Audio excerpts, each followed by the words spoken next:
नमस्कार मित्रों, मैं श्याम सुंदर हाजिर हूँ लेकर एक नया वीडियो। कल के वीडियो में हमने रियल नंबर्स के बारे में बात की थी, जो क्लास संख्या 9 और 10 से संबंधित थी। आज का जो वीडियो है वो मेरा छोटी क्लास के बच्चों के लिए समर्पित है, जिनमें आपके क्लास 6, 7, 8, वैसे तो 9th और 10th के बच्चे भी इस वीडियो को देख करके इसका लाभ उठा सकते हैं, लेकिन फिर भी ये विशेष रूप से छोटी कक्षाएं जो होती है 6, 7 और 8 उन बच्चों के लिए लाभकारी होने वाला है। आज हम जिस आकृति की बात करने जा रहे हैं गणित की, उस आकृति का नाम है त्रिभुज। तो सबसे पहले ये सवाल है भाई, त्रिभुज है क्या आखिर? तो संस्कृत का एक पद है त्रि, जिसका शाब्दिक अर्थ हिंदी में होता है तीन, और भुज यानी भुजाएं, यानी त्रिभुज शब्द का शाब्दिक अर्थ हो गए तीन भुजाएं। तो अगर हम इसकी परिभाषा की बात करें, आखिरकार ये त्रिभुज होता क्या है, तो परिभाषा इसकी क्या लिखी जाएगी? तो परिभाषा इसकी बिल्कुल आसान है, कोई दिक्कत नहीं है, क्योंकि हमने त्रि और भुज को अलग अलग करके देख लिया, तीन और भुजाएं। तो हमने इसकी परिभाषा में लिखा है कि तीन भुजाओं से घिरी हुई बंद आकृति को त्रिभुज कहते हैं। यानी अगर आपसे कोई पूछता है कि त्रिभुज क्या है, तो आप सीधा कह दोगे कि तीन भुजाओं से घिरी हुई जो बंद आकृति है उसे हम त्रिभुज के नाम से जानते हैं। फिर अब एक त्रिभुज में और क्या क्या चीजें हो सकती है जो हमसे पूछी जा सकती है, और क्या क्या चीजें होती है जो हमें पता होनी चाहिए। तो सबसे पहले देखो, त्रिभुज में आपके, क्योंकि त्रिभुज है तो तीन ही इसमें क्या हो गई आपकी भुजाएं, ठीक है। फिर त्रिभुज में तीन ही क्या बनते हैं आपके कोण, फिर तीन ही त्रिभुज में क्या होता है आपके शीर्ष, और तीन ही त्रिभुज में क्या होती है माध्यिकाएं होती है।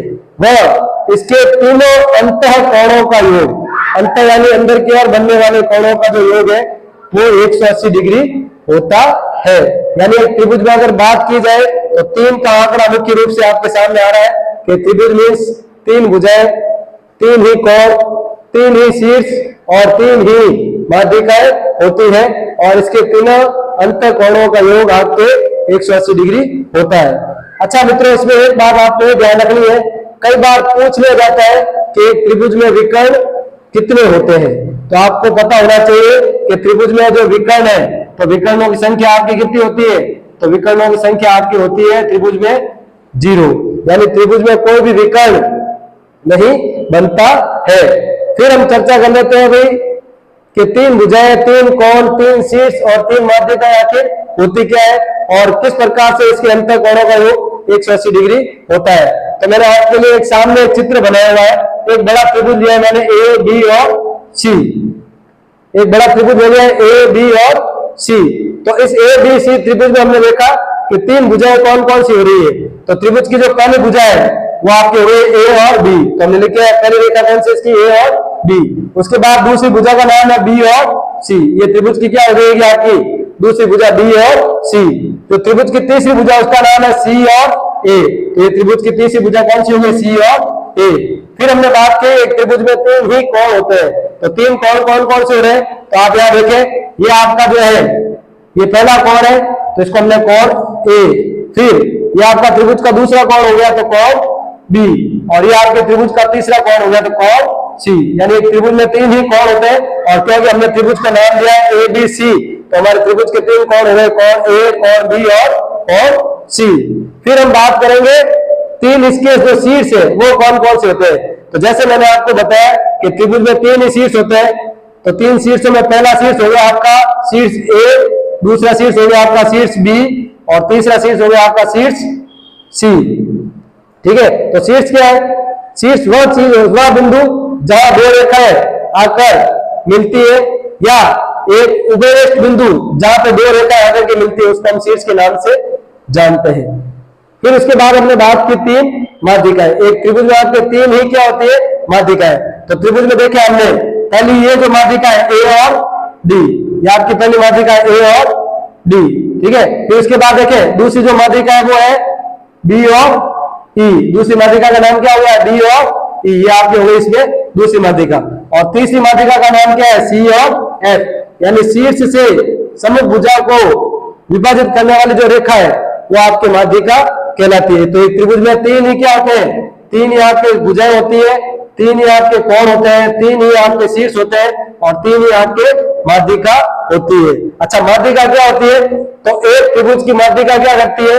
एक त्रिभुज की कोई भी एक माध्यिका है वो सम्मुख भुजा को समद्विभाजित करती है। सम्मुख भुजा का मतलब हो गया है जैसे ये आपका ए और डी है, तो ए और डी क्या कर रहा है? बी और सी को समद्विभाजित कर रहा है। समद्विभाजित का अर्थ हो गया है दो बराबर भागों में बांटती है। जैसे हमने लिखा है माध्यिका ए और डी, ये माध्यिका ए और डी है, ये भुजा बी और सी, जो समूह भुजा वो बी और सी, इसको क्या करें? दो बराबर भागों में बांट रही है। इसलिए हम इसको क्या लिख सकते हैं? इसको हम लिख सकते हैं कि बी और डी, यानी यहां से यहां तक की जो दूरी है वो सी और डी की दूरी के क्या है?